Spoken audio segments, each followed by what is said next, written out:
You can say dissect it to find the little gains that they can get to push their way up to be among the top 5, top 10 teams in both them.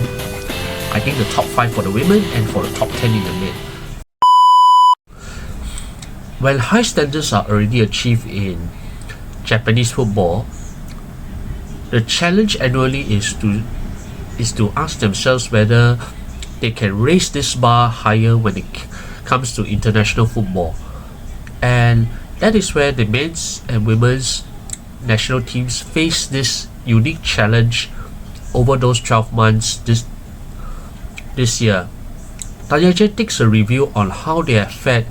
as the year comes to a close. We begin by taking a look at the men's national team with the Asian Cup 2023 finals, which was held in Qatar early this year. The Blue Samurais came into this competition as one of the tournament favourites, having last won the competition in 2011, and they boast one of the strongest squads among the 24 teams that appeared in these finals, where they had several notable European-based players including Takefusa Kubo, Tomiyasu from Arsenal,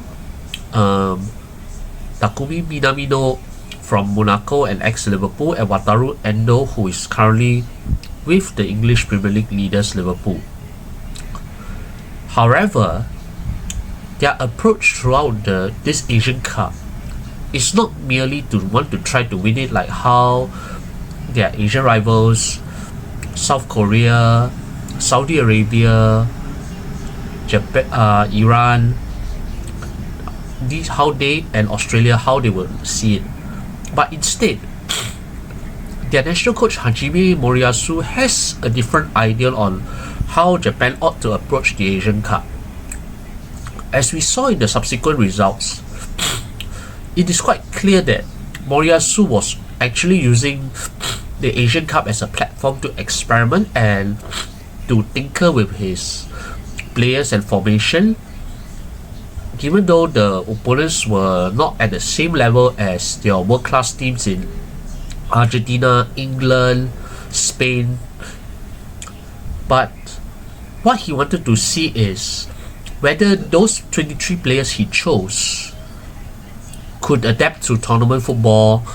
in that space of a month, and given the short preparation time they had in the lead up to the Asian Cup finals, as was always the case. So in the group stage, they comfortably defeated Vietnam and Indonesia, but lost to Iraq. And even though they beat Bahrain in the round of 16 3-1, they eventually exited the tournament with a 2-1 defeat to Iran at the quarterfinals, which meant that their wait for the next Asian Cup trophy since 2011 continues. But you can see that during this tournament, Moriyasu was experimenting with a number of things, and crucially kept faith with the new first choice goalkeeper Zion Suzuki, even though he made a number of high profile errors that were reminiscent of those of Manchester United goalkeeper Andre Onana. But still, I think for Moriyasu, the Asian Cup is of lesser importance compared to the bigger mission ahead, which is the World Cup qualifiers. They aim to enter for an 8 successive World Cup finals and to be there at the world stage to show that they are not merely there to make up the numbers amongst the world's best, but to push further, to push beyond the round of 16 where they have stagnated at the world stage, but to push to become the world's top 8 or even the semi-finals in the eventual step where the Japan Football Association has laid out in its 100-year master plan to be the world champions by 2050. And what is interesting about the men's national team these days is they have so many European-based players that Moriyasu can count upon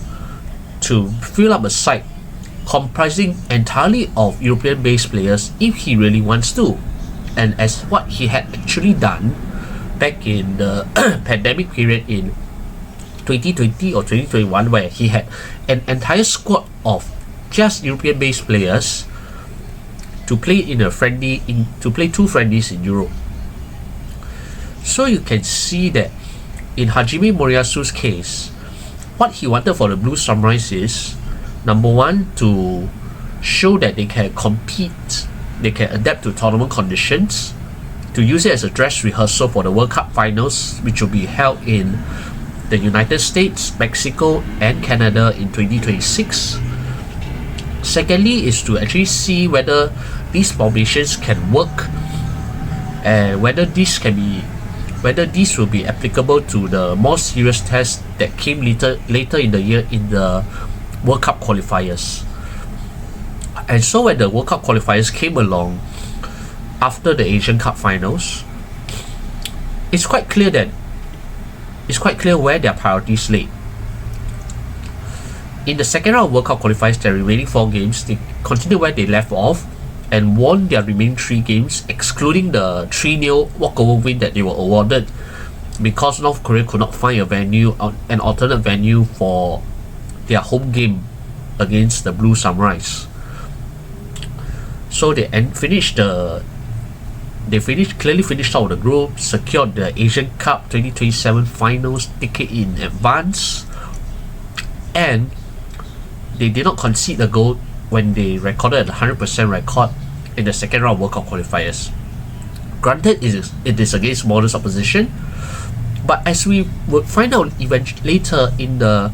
third round of World Cup qualifying, the Japanese really meant business from the get-go, as they crushed China 7-0 at home in the opening game of the final round of Asian World Cup qualifying. That sent a signal, because for the Japanese, when it came to this stage of the World Cup qualifiers, they had not always started well. I think in 1 or 2 previous World Cup campaigns, they even began with a defeat, but usually a draw. So they wanted to set things straight. They wanted to make sure that they push all the way to get the World Cup ticket as soon as possible. And even as this year comes to a close, they are well ahead of the remaining 5 teams in Group C with 5 wins and 1 draw. The draw came against Australia, where an own goal from both sides settled the affair, and they only conceded 1 goal, which was against their fiercest rivals China away in their most recent qualifier. Runaway leaders with 16 points in 6 games, while the rest are on 7 and 6 points. And they could secure their World Cup ticket for an successive appearance as early as March 2025 if they win the next 2 games, and both of them happen to be at home. So it's very clear that the Blue Samurais, what they wanted is, when it really mattered, they will go all out. When it somehow doesn't really matter, and I think for the rest of the Asian teams, it will be an insult for them to say that, hey, the Southeast Asian, the Asian Cup is not important. But Japan are now trying to push at a high level. They want to push further in international games, playing against tougher opponents, having shown their caliber in the last 2 editions, where particularly the World Cup in Qatar, where they stunned the European giants Germany and Spain at the group stage, to show that they have what it takes to be up there with the world's best. Not there yet, but by qualifying for every World Cup, whichever format is held, it shows the Blue Samurai's determination to continually push towards that goal 2050, to push towards breaking that round of 16 barrier that they have suffered in the last few World Cup appearances, and to eventually inch their way towards becoming World Cup champions by 2050. And with so many players who are playing overseas, including this year, especially at the start of the ongoing 24-25 English League season, where you got so many Japanese players plucked from the J1 League sides to play in the English Championship, and even 2 of them in the English third tier League One, you know that the European clubs appreciate the value and the technical qualities of the Japanese players who can bring the technical capabilities and adaptability in adjusting to the physical side of the English game. And it also helps that in the post-Brexit, the work permit rules are revised in a way that favored the Japanese a lot. That clubs in the English lower tiers are looking at the Japanese at lower cost. Although right now the Japanese all round have a lot more European-based players than ever, none of them has yet to fully attain the level that Hidetoshi Nakata has achieved while playing for Roma in Italy and Bolton in the Premier League. I mean, none of the Japanese has yet to feature in one of the best European clubs in Europe since Shinji Kagawa, who played for Borussia Dortmund and Manchester United in the 2000s and 2010s, or even Shinji Okazaki, who won the Premier League with Leicester City in 2016. None of them has yet to make, you can say, featured prominently, whether it's in Bayern Munich, where Kim Min-jae has now become one of the integral players in the squad, but not yet for their Japanese player, or even your Real Madrid and Barcelona who have yet to have a Asian player in their first team squad. Or even you can say, not since Kagawa, I mean, Wataru Endo is currently at Liverpool. He's doing okay, although he's not yet, you can say, central to Arne Slot's first team plans, but he has done considerably well to be within his plans, even though he's more of a substitute player or bench player rather than a first team regular, first 11. But I think the critical part for the Japanese men's player is to push themselves towards becoming one of the best players in the world, or to be among the best players in the world, to be playing among the best European clubs instead of trying to stay in situ in the comfort zone, because so many Japanese players have succeeded playing in the Netherlands, playing in Germany, playing in Belgium. I mean, in the Bundesliga, there are more Japanese players who have done well enough to move to more lucrative leagues elsewhere. But still, it's not exactly the same. Takefusa Kubo is an integral player for Real Sociedad, who is going places, although they have yet to challenge fully for the La Liga title, which is still dominated by Barcelona, Real Madrid, and Atletico Madrid. So I think there's still a gap that exists between the top and the true elites, the real elites. It's like you have already achieved a level of excellence, but how to break through to that level, the Japanese men's football has yet to fully answer this question. And that's why I move into the men's under-23 squad, where they qualified for the Olympics rather comfortably. And as I've mentioned earlier, when it really matters, the Japanese national teams do rise up to the occasion. Knowing that the under-23 Asian Cup finals is a route to qualification for the Olympics, Japan seized the opportunity and won the under-23 Asian Cup quite comfortably, winning all their games, including all in the knockout stages, with the exception of a 0-1 loss to South Korea in the group stage, but by then it's in a way quite inconsequential. But Japan knew that they had to do the job to qualify for Paris 2024, and qualify they did. And in reaching their 8th successive Olympic finals, the Junior Blue Samurais actually, for the second successive Olympics, they reached the knockout stages after winning all their group games against Paraguay, Mali, and Israel to finish comfortably top of the group without conceding any goals. But as I've just mentioned earlier, when it comes to competing against the best in the best teams in the world, especially when your quarterfinal opponent happens to be Spain, and Spain, they came into this Olympics as reigning European champions, and they had a couple of players from the Euro 2024 winning squad who were included in the Olympics, and their frightening squad in depth, and the talent that they had, the philosophy, the style of play, the tactical approach that has been brought through over the various age groups, it showed in the quarterfinals. The Japanese did try, but in coming up against such a top opponent, such an elite opponent, it's quite regrettable that the Japan under 23 men's squad fell short. And it showed something, that reaching to the very top, there is still some way to go. It's quite clear that very soon the Japanese men's squad will be consistently among the top 20. They are already in the top 20. They could be consistently among the top 10 teams in the world. But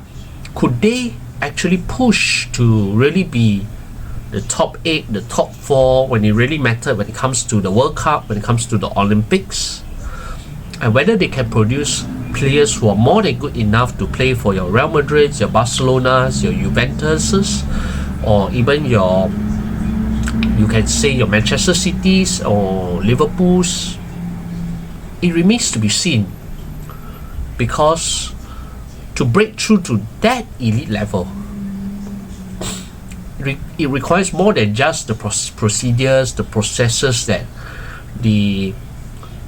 what the Japanese football system, which is already one of the most advanced in the world, and really the runaway best in Asia, has to offer. So what are the little tweaks, what are the little things that they need to do, the changes, the adjustments they need to do to reach to that level that Spain has been for more than a decade, even in their minor slump after the winning dynasty of Xavi, Iniesta, Iker Casillas, and Etel. I think that is a big challenge that Japan has to face. Winning in Asia is no longer as important for them as it appears. And that is quite remarkable, considering that their closest rival South Korea are still chasing for their first Asian Cup trophy since 1964. Yeah, quite remarkable. And the thing is, Japan are thinking further ahead than the South Koreans, much further ahead. And that's where I think the current GFA really has to think on what they need to do to show that their men are really among the very best in the world. They are already among the best, but the very best, the top few, that's the challenge that Japanese football at the men's side has to continually evolve, has to continually challenge. And so what about the women's, the Nandishikos? Well, it's a similar challenge that the Japanese women face when it comes to international football this year, with their main assignment being to qualify for the Olympic Games, and also to once again re-establish themselves as one of the very best women's national teams in the world, to reclaim the highs that they had achieved when they won the 2011 Women's World Cup and finishing runners-up in the subsequent edition, and also an Olympic silver medal in 2012 in between. But they have fallen from these heights since then. But with a relatively young squad under Futoshi Ikeda, their first task was to actually, in 2024, qualify for the Olympics when they faced North Korea in a 2-leg final round qualifying showdown, where in the first leg, which was held in Saudi Arabia, they were held to a goalless draw before prevailing 2-1 at home at the National Stadium in Tokyo through 2-1 to secure their ticket to the Paris Olympics. And this was the first time since 2012 where the Japanese women qualified for the Olympics outright, and they will appear in their second successive Olympics after the previous one they hosted in Tokyo. And in the group stage, they were put together with Spain, Brazil, and Nigeria, where they lost to the world champion Spain narrowly after taking the lead, but defeated Brazil and Nigeria to take their place in the for a second successive quarterfinals. But ultimately, like what happened in the Women's World Cup last year, when they came to the last 8, they fell short again. And this time they were up against even the former World Cup winners,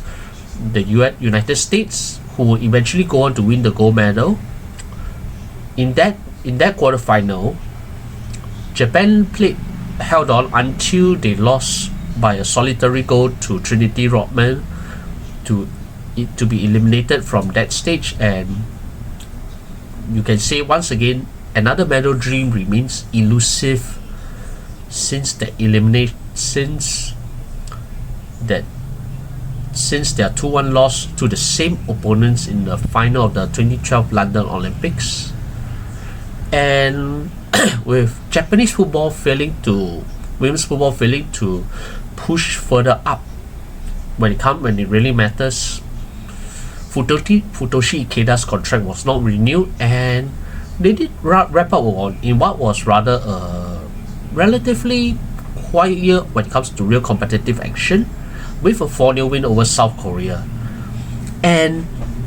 the thing about the women's team these days is, like the men, they have a lot of players in the main A squad who play in Europe. And while unlike the men, there were a number of them who are already playing for the leading clubs in that continent. That would include their captain Saki Kumagai, who plays for AS Roma with her international teammate Moeka, and Yui Hasegawa, who is now regarded as one of the best women midfielders in the world, and was recently shortlisted for FIFA the Best Award for the Top Women Footballers Award, where now she's joined by 3 other Japanese players at the club, who are their first choice goalkeeper Ayaka Yamashita, Risa Shimizu, the right back, and Aoba Fujino, the attacking midfielder. So, and you have Fuka Nagano, who plays for another top English Women's Super League side, Liverpool.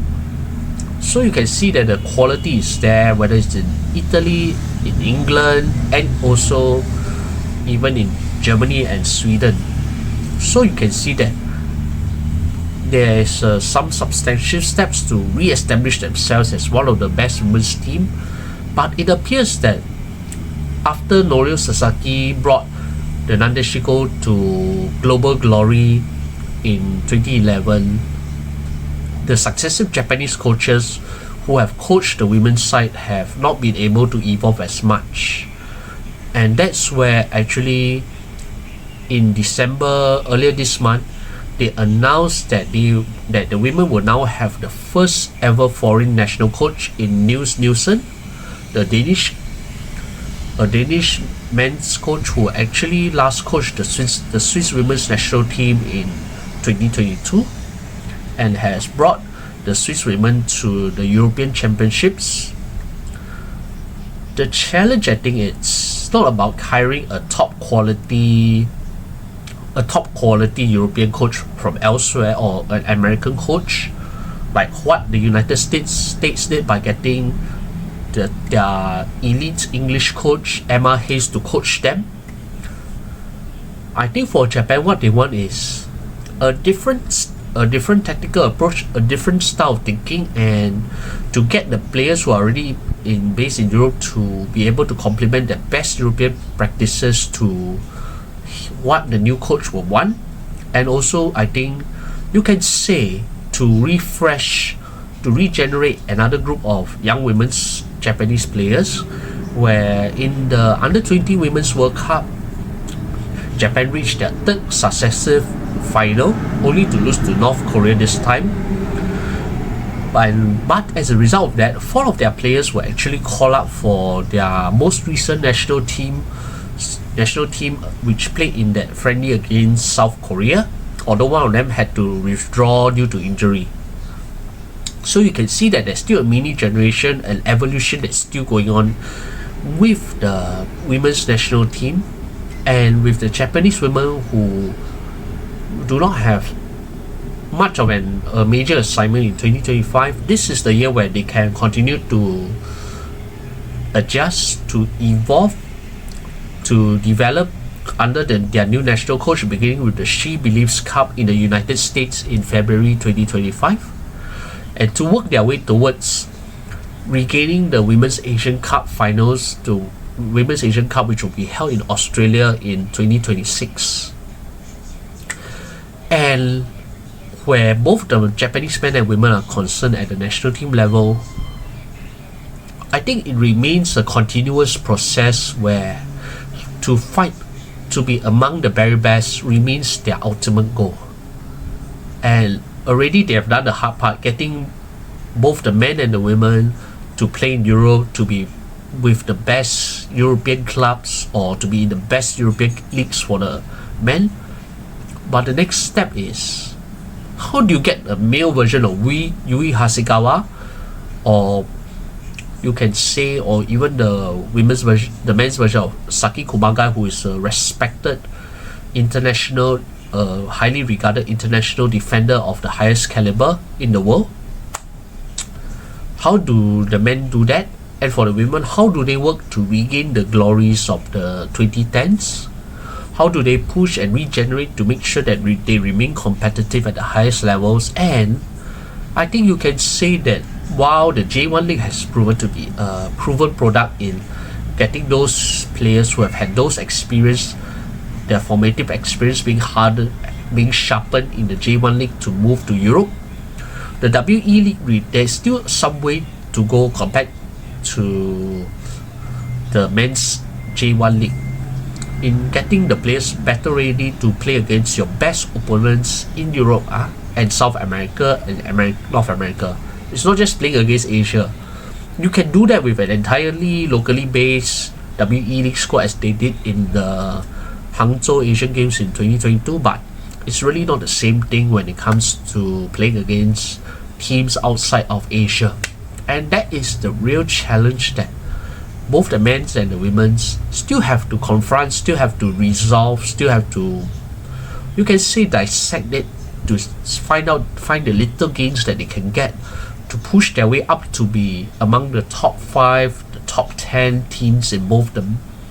I think the top 5 for the women and for the top 10 in the men. And with that, I do wish Japanese men's and women's national team the best for the year ahead, and I do look forward to Japan securing their place in the men's 2026 World Cup finals in North America, which should be more than a formality, and they will become the first team to secure the World Cup ticket by March 2025. I do look forward to see what happens in Japanese football in the coming year ahead.